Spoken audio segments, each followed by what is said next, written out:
Selon Claude Debussy, si l'on peut s'exprimer avec un peu de la grandiloquence qui convient, un beau coucher de soleil peut être pris pour une aurore.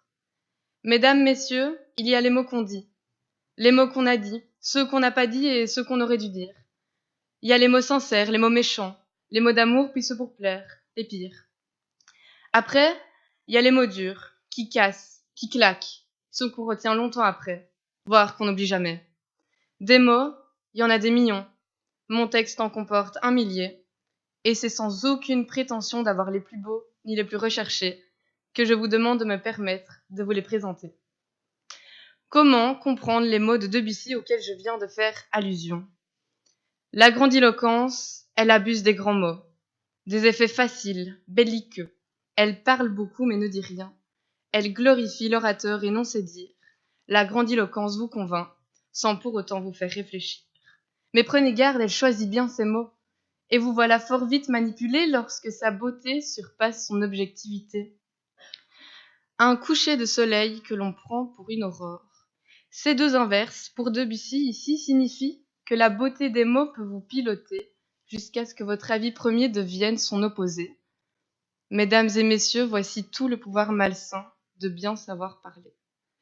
L'on ne pourrait me reprocher du coup de m'adresser à vous en appliquant les prescriptions du merveilleux parleur qui était Cicéron, pour qui l'orateur emporte déjà la moitié de la conviction dès lors qu'il soigne la douceur de sa prononciation, qu'il présente un visage calme et un langage teinté d'affection.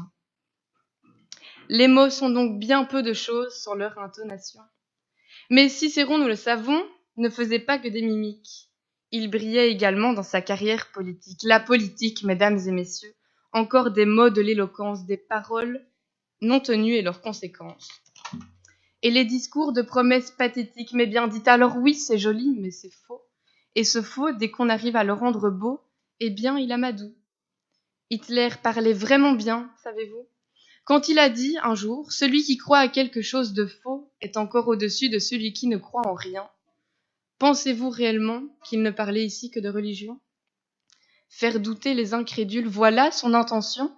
Parlons-en des mots de la religion, que certains récupèrent pour en bercer d'autres d'illusions. Les mots de propagande, de radicalisation, qui finissent par faire perdre de l'humain toute la notion.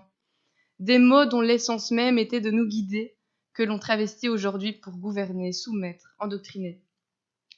Et moi, mesdames et messieurs, ne serais-je pas ce soir d'évidence l'argument le plus pertinent de la grandiloquence? Mes mots, trop grands pour moi, mes rimes, mes phrases à rallonge qui se terminent aux abois, mes détours trop compliqués que pour avoir un semblant de trait d'écrivaine attique, ces phrases charnues de pensée aux apparences philosophiques, mais il n'en est rien. Pourrais-je vraiment tout dire le temps qu'il est bien dit? N'importe quel mot le temps qu'il est joli? Je me demande enfin, permettez-le-moi, si votre avis sur l'éloquence a quelque peu changé. Ma présence ici n'est-elle qu'une des raisons de ce texte argumenté? Vous suffit-elle à confirmer ce que je viens d'énoncer? Que tout tient finalement dans le regard, les gestes et les sourires, que les mots ne sont rien sans la manière de les dire. Et cela, que le message soit des meilleurs ou des pires. Car vous l'aurez compris, les mots sont enrobés de miel. Alors méfiez-vous des belles intonations aux mauvaises intentions, c'est un conseil, faites attention. Merci.